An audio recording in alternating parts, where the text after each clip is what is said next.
Magandang araw mga kaibigan. Ito, good news po. Ang PDP laban, dati nagsimula lang 7. Tapos inadap nila si Congressman Marcoleta, Tony Vic, naging 9. Inadap nila si Congressman Mata, naging 10. Ngayon, pinakabagong adopsyon, Amy Marcos and Camille Villar.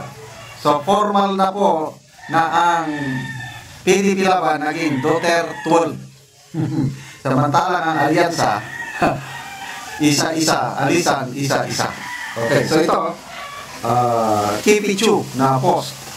PDP laban official, final plus 2, Amy and Camille. After a long time and very possibly a lot of hurt and dum-dum and back and forth discussion, PDP Laban, PRRD's team has just announced on May 10 kahapon that they have officially included Amy Marcos and Camille Villar. This makes your decision for the plus 2 easier.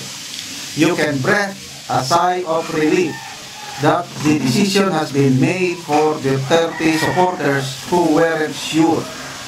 Hindi kasama yung kahit sino magsabi ayaw talaga kay Amy. Your decision should also be respected. The hurt and fear experienced in the past 2 months has been unimaginable. Many pray for guidance and wisdom. I myself listen to as many people as possible to get not just feelings but facts. The people who personally told me Amy should be supported by Duterte supporters were people Duterte trusted. Secretary Bello, who is PRRD's labor secretary. Another lawyer we consult for our TRICOM hearings who is very available, very good friend of Attorney Carpio and the Duterte. And finally, one of PRRD's closest, as in super close, inner circle people who knows what it is. The person told me PRRD really was okay with Amy as friends. And they appreciate what Amy has been doing at the Senate re-investigation. The INC vote is also very, very crucial in the deciding factor, as they have been mulling about this for months as they do interviews and are able to gauge who among the support will be anti-impeachment. The 8 senators under voting curation is a masterclass in strategy in terms of making sure everybody they vote gets in. Do not discount their legwork in ensuring all 8 are going to support Sarah. I understand the pain of Ma'am Hanilet and her anger with the Marcoses, which is why she calls Amy Ek. And I also understand that too. But I also understand that voting at a time like this is very important, not just for Sara Duterte, but the direction the country will be taking in the next 3 years. At this point, the Dutertes need not just the bare minimum, but an overwhelming majority. So with a lot of prayers, with so much reservation, but also with so much hope in the certainty of good overweighing the bad, the final plus 2, Amy and Camille. Duterte 12, hindi na Duterte 10. Duterte 12 for PDP laban. Yan. So dito merong inatas na official statement ng PDP laban, yung pag-adapt nila kay Camille and nasa na aming balota. So, hindi kami nagkamali. Ito po ang aming sample ballot of Duterte, yung 10.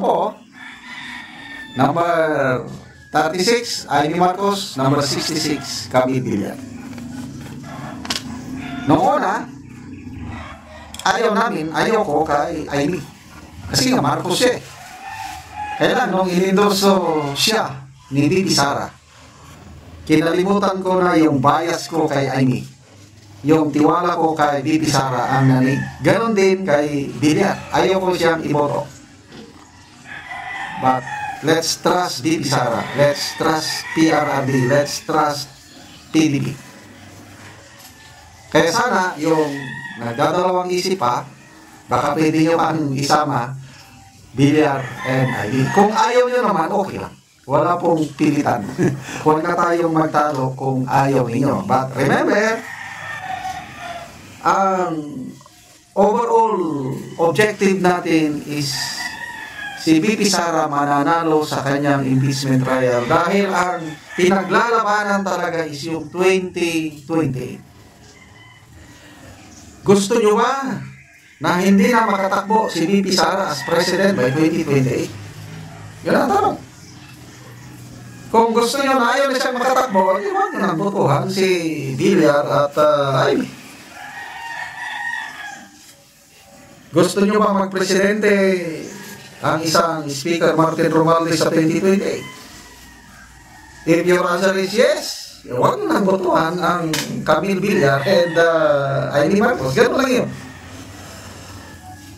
But kung gusto nyo na magpresidente, makatakbo si VP Sara by 2028, please consider, please lang, wala ano.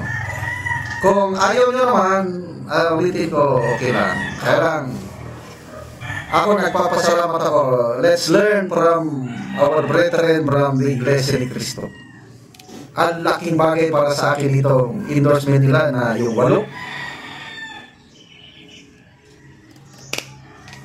Ito, pag lumusot itong 8 na in-endorse ng Iglesia, lusot na po si VP Sara sa impeachment niya. Pinag-aralan nila yan ng Iglesia ni Cristo.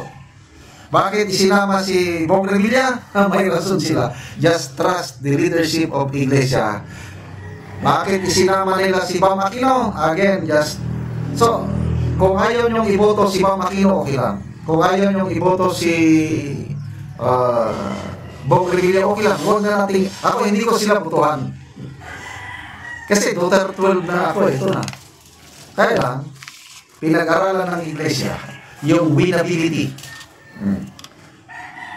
Nandun na yung winnability ni Revilla, winnability ni Bam Aquino, Camille, Amy, sinama nila, yung mananalo.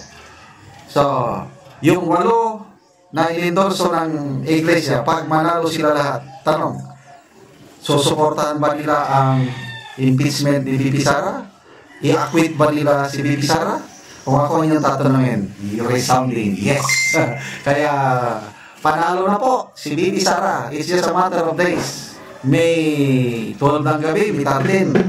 Malalaman natin, wala na. Happy na si VP Sara. Of course, tayo, happy naman. Okay, salamat sa inyong pagsubaybay mga kaibigan sa ating channel. Nakakatulong